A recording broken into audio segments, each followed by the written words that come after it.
We were just finishing up R&D on the Opti-Float, and I got a call from the city of Cincinnati, and they asked if our patent had been developed. And so I asked a couple of more questions, and it turned out that they were having so many issues with failed floats that they had actually went on the U.S.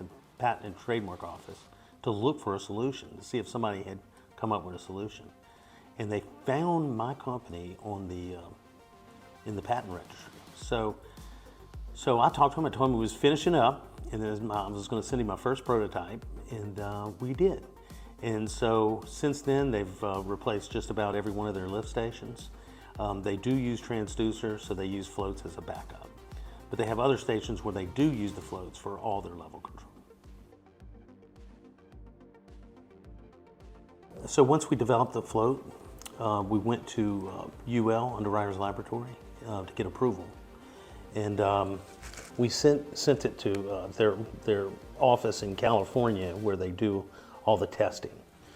And it went through flying colors, everything was great.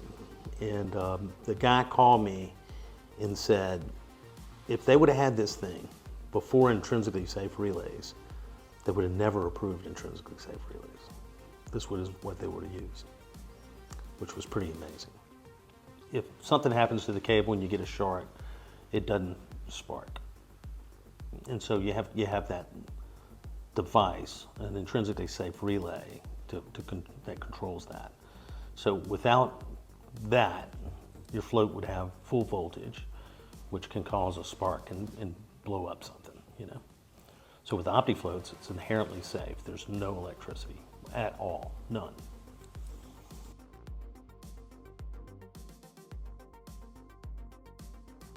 You know, during R&D, we knew that we wanted to use really good materials. So I wanted the float to be polypropylene, which is very chemical resistant type of material.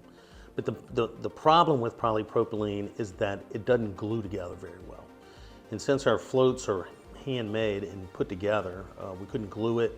We tried sonic welding. The plastic that I selected was very squishy, so it absorbed all the energy. So it was very difficult to get a seal. So what we did is we ended up going with a spin welder. And we spin it at about 450 RPMs with a machine that we had built in France. And the pressure comes down just the right amount, and it welds the cap onto the purple body. The seam is designed so that the flash comes to the inside so that you don't have a rough edge on the outside. The cable was initially made out of what all cables are made out of, which is some type of PVC blended rubber for flame resistance.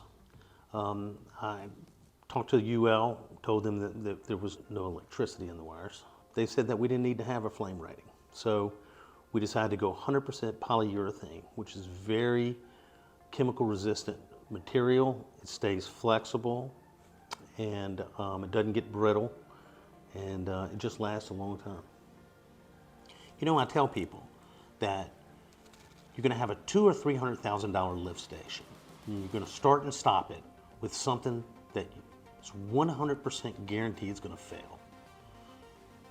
And with the Opti-Float, you spend a little bit more money and it'll last forever. It just makes sense.